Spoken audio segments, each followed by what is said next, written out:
There is a version of you that operates before you decide anything, before you choose how to present yourself, before you calibrate your tone for the room, before you apply any of the conscious self-management that most people have developed into an automatic and largely invisible habit.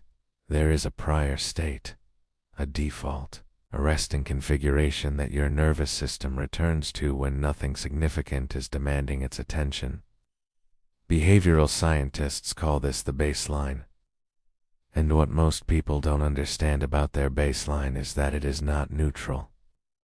It is not simply the absence of performance. It is a broadcast, a continuous, largely unconscious transmission of every belief you actually hold about yourself, about other people, and about what you are entitled to expect from the world. Most people spend considerable energy managing their presentation. They develop vocabularies for their strengths, narratives for their history, postures for their confidence, and tones for their authority. These are not dishonest. Exactly, they are the natural human practice of putting your best available self forward. But they are also surface. They are the managed layer. And what the managed layer cannot do, no matter how sophisticated it becomes, is reach all the way down to the baseline and change what is running there. 'Cause the baseline is not built from decisions. It is built from conclusions, the accumulated weight of every experience that taught you something about what to expect, what you deserve, and how much of the world's resources are available to you specifically. Those conclusions do not update easily. They update through experience, occasionally through insights, sometimes through deliberate and sustained psychological work. But they do not update through effort alone, through deciding to feel differently, through constructing a narrative of confidence that sits above a baseline of scarcity, through performing certainty over an interior that is still organized around the expectation of threat. The performance and the baseline coexist, and anyone with the right quality of attention can see both the managed surface and the resting truth running beneath it. The baseline is readable in its purest form in transitional moments, the spaces between performances. When attention has shifted away from self-monitoring, and the nervous system briefly returns to its default configuration. The moment before someone realizes they are being observed is the quality of stillness in a person waiting alone. It's the first second of a facial expression before it is socially edited. The pace at which someone moves through an unfamiliar environment when they believe no one of significance is watching. These transitional moments are where the baseline surfaces most clearly, because transitional moments are precisely when the managed layer relaxes its vigilance. What you are reading in these moments is not behavior in the conventional sense. It is the behavioral expression of a belief system. Every element of how someone exists in unmonitored space carries the imprint of their deepest operative conclusions about reality. The person whose baseline includes a genuine belief in their own welcome moves differently through a room than the person whose baseline includes the expectation of judgment. It's not because they have chosen different postures, but because their nervous system has received different instructions from the belief architecture running beneath conscious choice. The body enacts the belief before the mind has a chance to intervene. This is why behavioral reading is more precise than self-report. Ask someone what they believe about themselves, and you will receive their aspirational self-concept, the story they have built, the conclusions they would prefer to have reached, the identity they are working toward. Read their baseline and you receive something different. It's the operative belief system, the one that is actually organizing their behavior, allocating their attention, calibrating their expectations, and determining their response when the environment pushes back. There are 5 belief domains that express themselves most consistently and most readably through the baseline. And understanding them gives you a working map not just of who someone appears to be, but of how they are actually structured.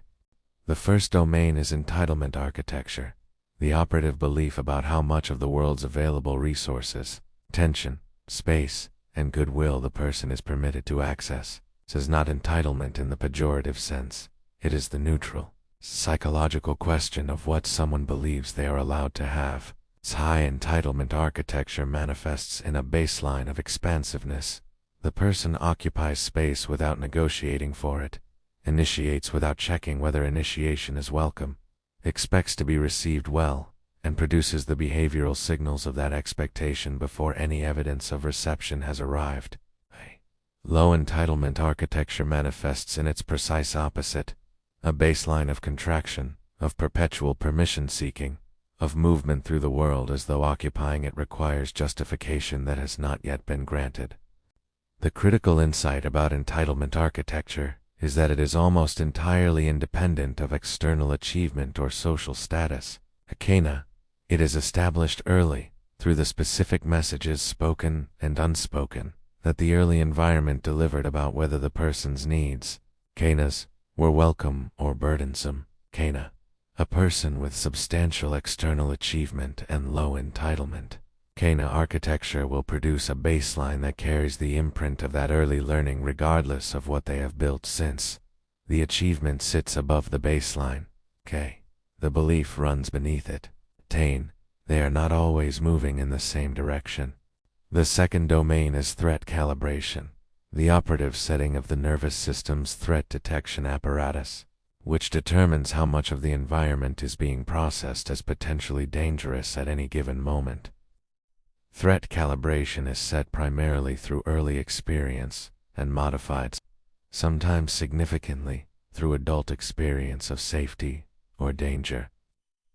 It manifests in the baseline as the ratio of monitoring to presence, the degree to which a person's attention is occupied by scanning for threat versus being available for genuine engagement with the current moment. High threat calibration produces a baseline that is visibly watchful, even in safe environments.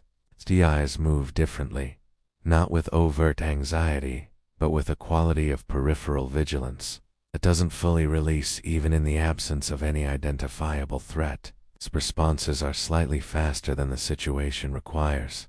The startle response is more easily triggered. The true silences are filled rather than inhabited. The overall quality of presence has a managed quality, not performed exactly, but maintained, as though full relaxation would leave something unguarded that needs to be kept covered.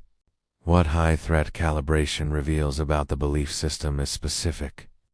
The person's operative conclusion is that environments cannot be fully trusted, that safety is conditional and must be continuously verified, that the cost of being caught unguarded is higher than the cost of perpetual vigilance.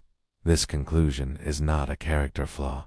It is an accurate adaptation to an environment that once delivered that lesson reliably. The difficulty is that the nervous system is not automatically informed when the environment has changed. It continues operating from the original calibration until that calibration is deliberately updated through experiences of sustained safety that the system can eventually metabolize as evidence. The third domain is relational expectation, the operative belief about what other people will ultimately do, which organizes social behavior at the baseline level in ways that are almost entirely invisible to the person carrying the belief. Relational expectation is the internalized answer to the question, when it matters, what will people do?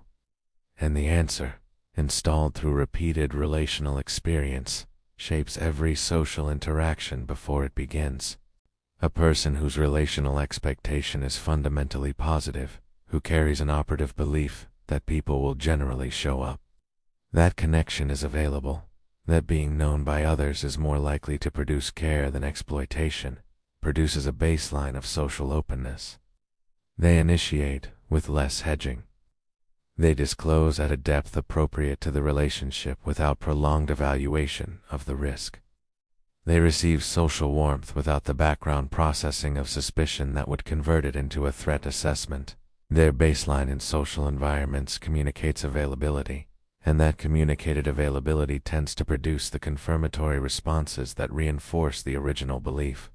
A person whose relational expectation is organized around anticipated disappointment or exploitation produces a baseline that others often experience as distance. self-sufficiency, or difficulty, none of which are accurate descriptions of what is actually present, which is protection.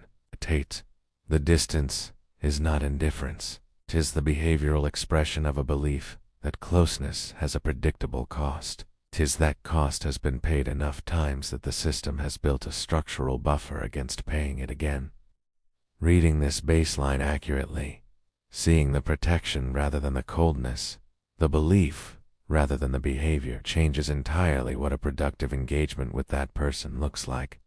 The fourth domain is agency belief, the operative conclusion about the relationship between the person's own actions and the outcomes they experience. This is the territory psychologists formalize as locus of control, but at the baseline level it is more textured and more behaviorally specific than that framework captures. Agency belief is not simply whether someone thinks they are in control. It is the specific, felt conviction about whether their efforts are causally connected to results in a way that makes those efforts worth making. High agency belief produces a baseline of initiative, a default orientation toward problems as solvable, toward obstacles as navigable, toward the future as something that can be shaped by deliberate action. This orientation is visible in micro-behaviors. The person moves toward difficulty rather than away from it. It engages with uncertainty as a puzzle rather than a threat, and produces in unguarded moments a quality of forward-facing attention, a baseline orientation toward what can be done rather than what has been lost. Low agency belief produces a baseline of waiting, not passivity exactly, but a fundamental hesitation at the threshold of action, a nervous system that has learned, through repeated experiences of effort failing to produce corresponding result, that the connection between action and outcome is unreliable. This hesitation is often misread as laziness, lack of ambition, or absence of drive. What it actually reflects is a logical adaptation to an experience of repeated disconnection between effort and result, an environment that taught, through consistent repetition, that trying doesn't reliably produce anything. The person is not failing to try. They are operating from a concluded belief that trying has a specific and limited yield. The fifth domain is the identity stability belief, the operative answer to the question of whether who you are is fundamentally secure or fundamentally contingent. Identity stability belief determines how much of the person's behavioral energy is allocated to defending, proving, or maintaining the self-concept versus being available for genuine engagement with the external world. It is, in many ways, the meta-belief, the one that organizes the others. It's because the degree to which a person needs external confirmation to feel real determines how much of every interaction is actually about that need, rather than about whatever the interaction appears to be about. High identity stability manifests in a baseline of relative imperviousness to social friction. The person can be questioned without destabilizing. It can be wrong without revision of the self-concept. They can occupy an unpopular position without the urgency to resolve the social discomfort that position creates. Their baseline communicates a settled quality, not rigidity, but groundedness, that others often experience as confidence, though confidence is only the surface expression of the deeper structural fact. This person's sense of self is not being maintained by the current interaction. Low identity stability manifests in a baseline that is continuously socially calibrating, reading the room for confirmation, monitoring responses for approval, adjusting position and tone and content in real time based on perceived reception. The calibration is often rapid and skilled enough that it isn't legible as insecurity. It reads as social intelligence. It's adaptability, as the ability to read a room, and it is all of those things. But it is also the behavioral signature of a self-concept that requires continuous external input to remain stable, which means that every interaction is, at some level, a referendum. And referendums are exhausting for the person running them, and eventually, for the people being asked to vote. What makes baseline reading both powerful and ethically significant is that it gives you access to information the person has not chosen to share. Information that is, many cases, information they don't consciously have about themselves. The gap between the managed presentation and the baseline is often invisible from the inside. People generally experience their presentation as simply who they are, not as a layer above something else.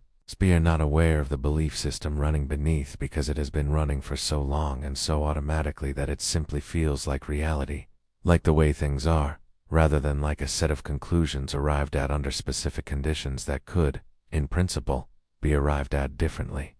This is the most important thing that baseline reading reveals.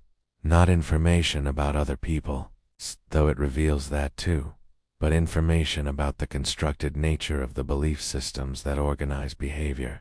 The baseline is not fate. It is not identity. It is the current behavioral expression of a set of conclusions that were formed under conditions that no longer necessarily apply. Understanding this in yourself as precisely as in others is the beginning of something that goes beyond behavioral literacy into genuine psychological agency. The capacity to see the belief, separated from the behavior it has been producing, and ask whether the conclusion that installed it still deserves the authority it has been operating with. Most people never ask that question. It's not because the answer is unavailable, but because they never learn to see the belief as a belief, rather than as the nature of things. The baseline makes it visible, and visibility, when you're willing to hold it, is the first condition of change.